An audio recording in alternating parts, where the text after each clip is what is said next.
पुढचं ट्रान्झॅक्शन बघूया. Purchase goods worth ₹60,000 at 12% GST. Trade discount is 20%. Cash discount is 5% as the amount is paid by check. चेकनी पे केलेला आहे म्हणून cash discount applicable आहे.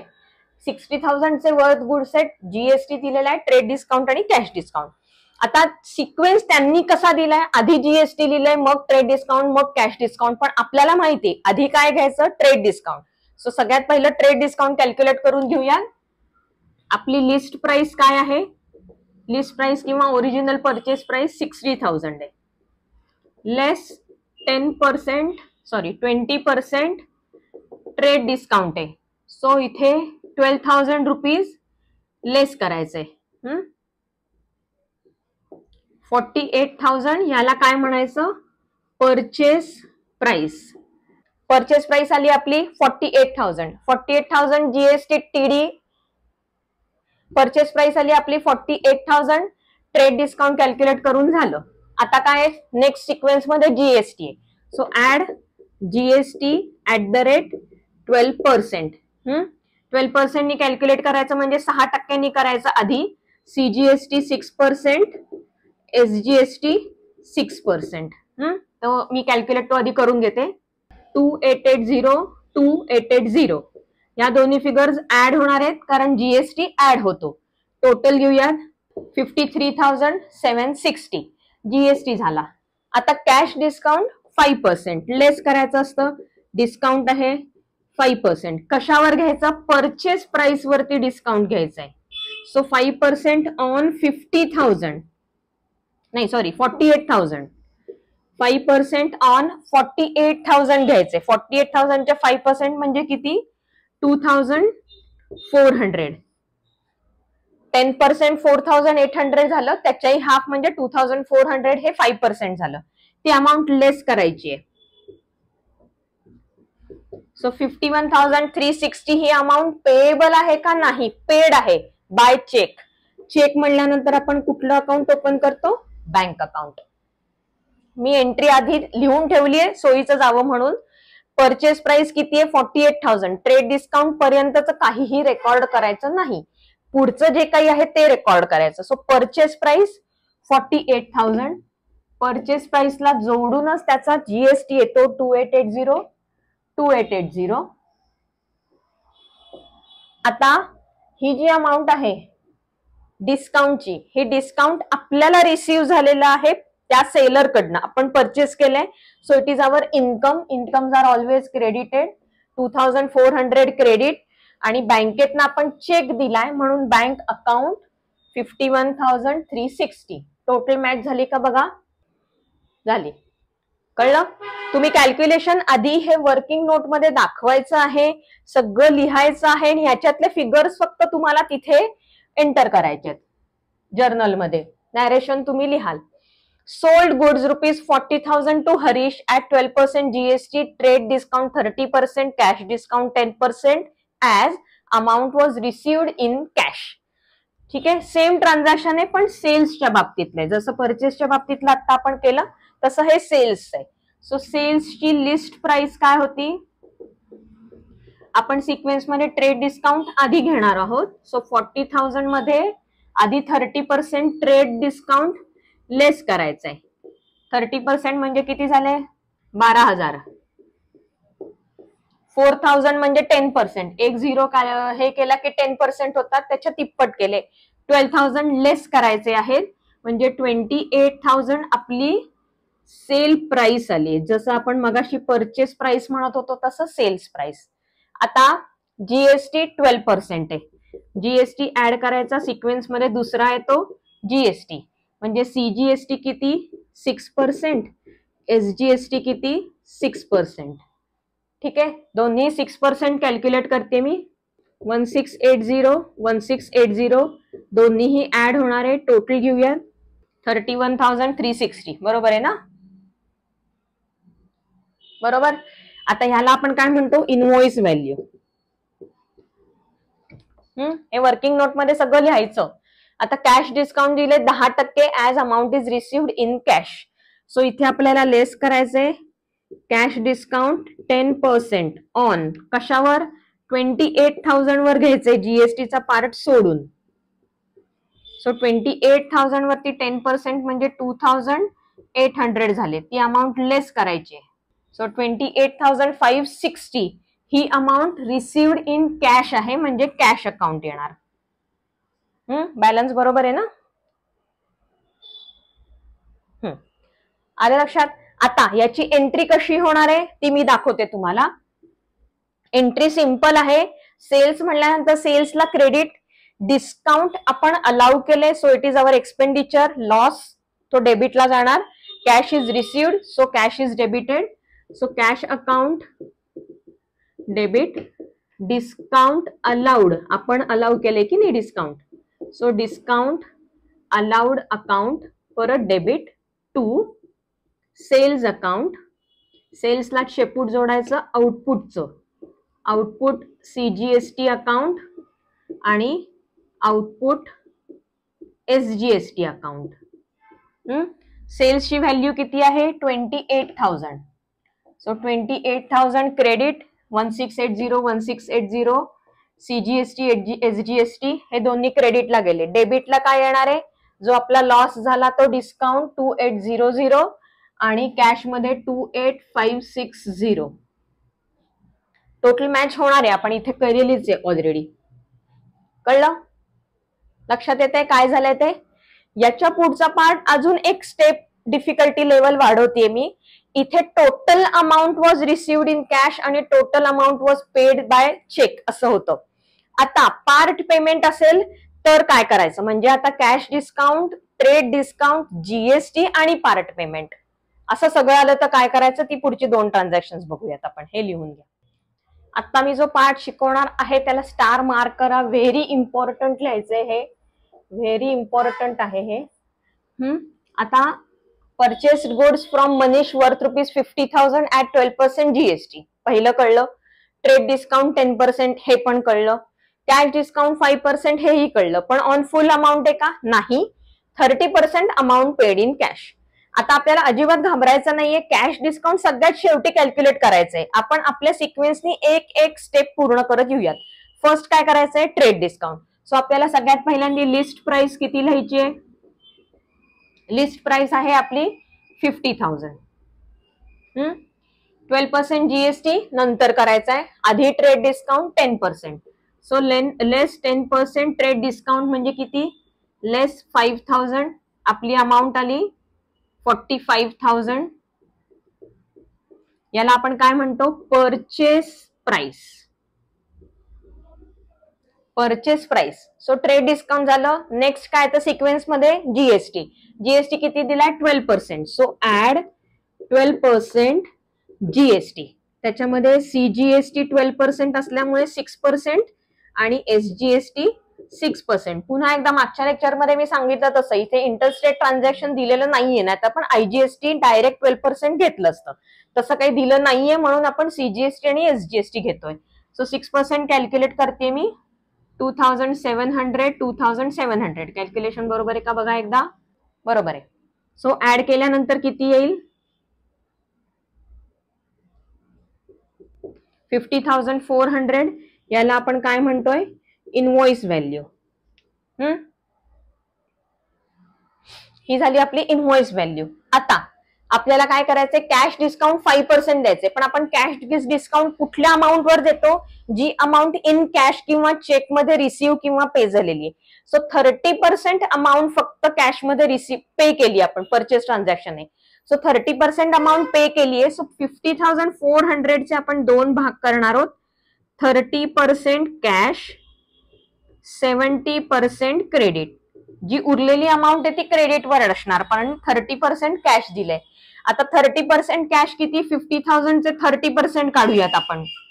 So 15,120 ही amount आली आपली 30% ची. म्हणजे उरलेली 70% किती झाली?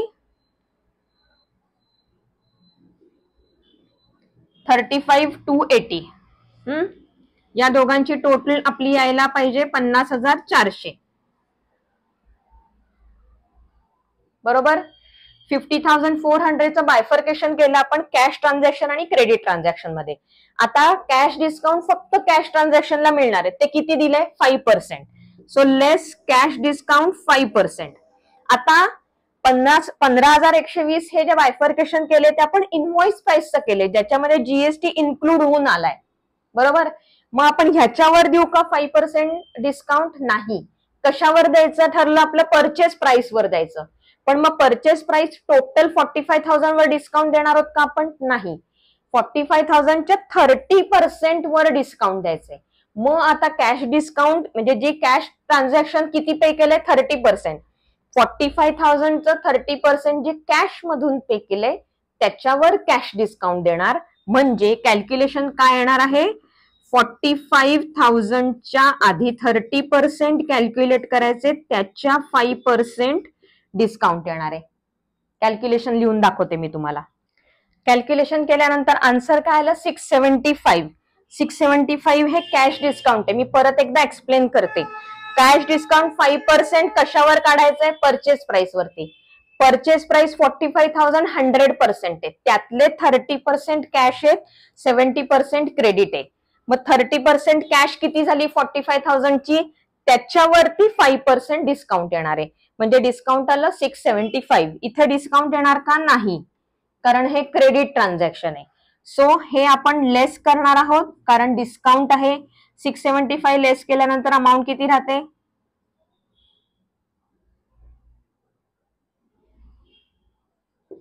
14,445. ही अमाऊंट कॅश मध्ये दिलेली असल्यामुळे कॅश अकाउंट तयार करायचं आहे. Cash is paid.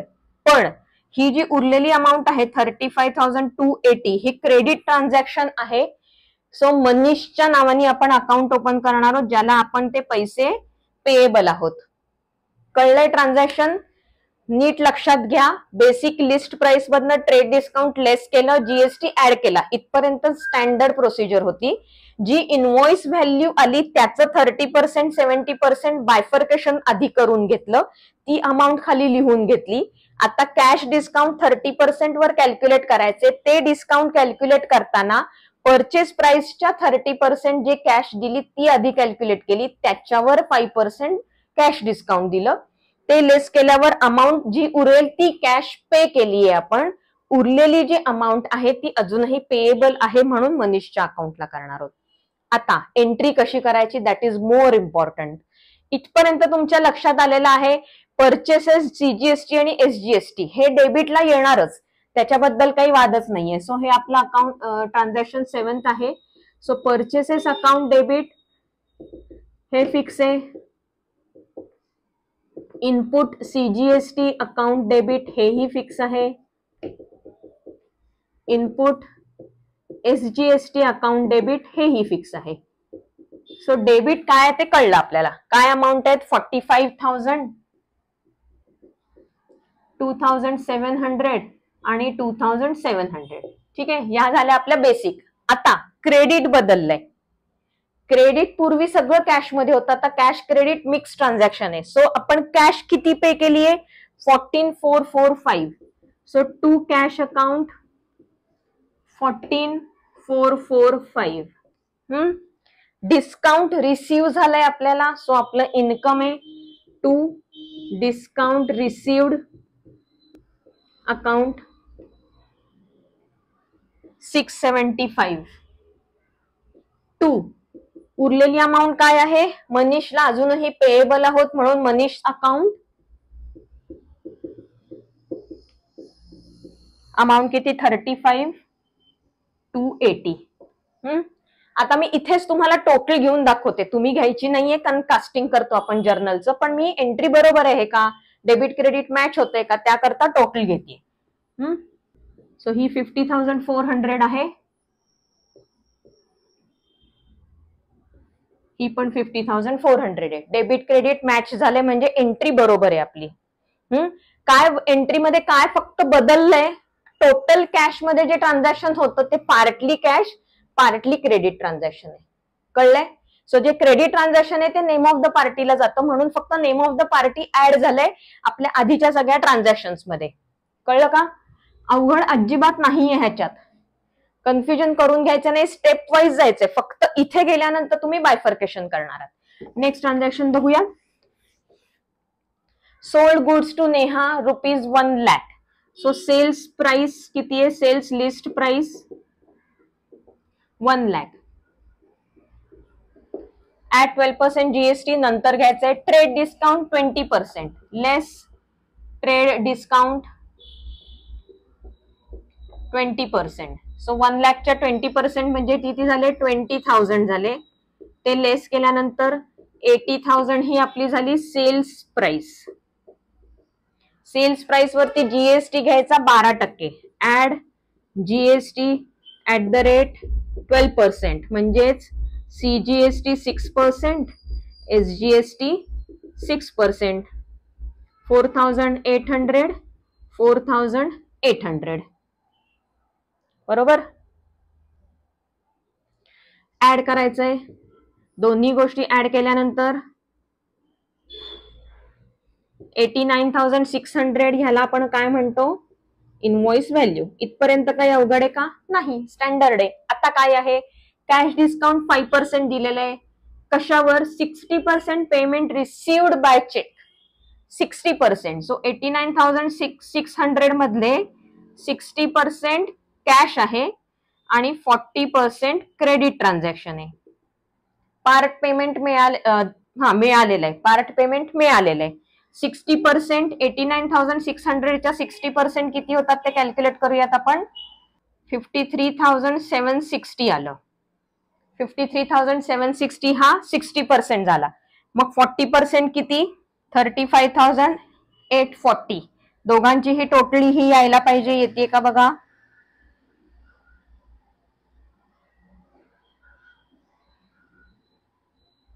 बरोबर आहे. आता कॅश डिस्काउंट किती आहे? 5%. ते कॅशचा जो पार्ट आहे त्याच्याच वर येणार, क्रेडिटच्या पार्टवर नाही येणार. आपण काय करणार आहोत? Cash discount at 5%. कशावर? सेल्स प्राइसवर. आता पूर्ण 100% सेल्स प्राइसवर येणार का? नाही. 60% ऑफ 80,000 म्हणजे कॅल्क्युलेशन काय आहे? 80,000 इंटू 60% अधिक करा. जे कॅश ट्रान्झॅक्शन होतं त्याच्यावरती डिस्काउंट 5%. कॅल्क्युलेशन करून अमाऊंट लिहितीये मी. ही अमाऊंट आली आहे 2400 रुपये. 2,400. डिस्काउंट आहे म्हणजे लेस होणार. लेस करून अमाऊंट किती आली आहे? 51,360. रिसिव्ड बाय चेक म्हणजे बँक अकाउंट. आणि जी उरलेली 40% होती इथे डिस्काउंट ऍप्लिकेबल नाहीये. उरले 35,840 क्रेडिट ट्रान्झॅक्शन आहे. अमाऊंट वॉज गुड्स वर सोल्ड टू नेहा म्हणजे नेहाज अकाउंट क्रिएट करायचं, कारण क्रेडिट ट्रान्झॅक्शन आहे. कळलं? इथपर्यंत तुम्हाला काहीच प्रॉब्लेम नाहीये. बायफर्केशन करायचं आधी इनवॉइस प्राइसचं. फक्त डिस्काउंट कॅल्क्युलेट करताना सेल्स प्राइसच्या 60% हा जो कॅशचा पोर्शन आहे तो आधी कॅल्क्युलेट करून घ्यायचा. त्याच्यावर डिस्काउंट कॅल्क्युलेट करायचं. ती अमाऊंट कॅश का बँक ते लिहून टाकायचं. उरलेली अमाऊंट जशीच्या तशी खाली घ्यायची. आता ह्याच एक्झॅक्टली उलट ट्रान्झॅक्शन कसं असणार आहे? डेबिट कशाला देणार आपण? बँक अकाउंट, कारण चेक रिसिव्ह झालाय. So bank account debit. Amount किती आहे? चेक कितीचा रिसिव्ह झाला? 51,360. सो अमाऊंट आहे 51,360 डेबिट. आपण डिस्काउंट अलाउ केलंय म्हणजे आपला लॉस आहे. Losses are debited. So discount allowed account. किती डिस्काउंट दिला आपण? 2400 रुपये. आता हे झालं कॅश ट्रान्झॅक्शन बद्दलच्या entries. Credit transaction amount is receivable from Neha. So Neha's account debit. किती अमाऊंट रिसिवेबल आहे? 35,840. सेल्सचं तर काय बदलत नाही. सेल्स आहे तसंच राहणार आहे. सेल्स अकाउंट पुन्हा त्याचं शेपूट output CGST account to output SGST account. Credit कशाला अमाऊंट द्यायचे आहेत? 80,000 क्रेडिट सेल्सची अमाऊंट आहे. त्याच्यावरती GST 4,800. 4,800. मगासारखे मी तुम्हाला टोटल घेऊन दाखवतेय. मॅच झालं? डेबिट क्रेडिट मॅच झालं? कळतंय का? सोप्या एंट्रीज आहेत. खूप मोठं जरी ट्रान्झॅक्शन असलं तरी कन्फ्युज व्हायचं नाहीये. आपला सिक्वेन्स ठरलाय त्याप्रमाणे जायचंय. याच सिक्वेन्सने तुम्ही जर नीट केलं ना, कुठेही न चुकता स्टेप वाईज, तर तुमच्या सगळ्या एंट्रीज बरोबर येणार आहेत. कन्फ्युज अजिबात होणार नाही आहात तुम्ही. याच्या जोडीला मी तुम्हाला 2 अशी ट्रान्झॅक्शन होमवर्कला देते जी याच पद्धतीची असणार आहेत. तुम्हाला आता स्क्रीनवर दिसतायत ती ट्रान्झॅक्शन. तो होमवर्क म्हणून तुम्ही करा आणि ही ट्रान्झॅक्शन परत परत हे लेक्चर पहा म्हणजे नीट कळेल. नेक्स्ट लेक्चर पर्यंत टाटा.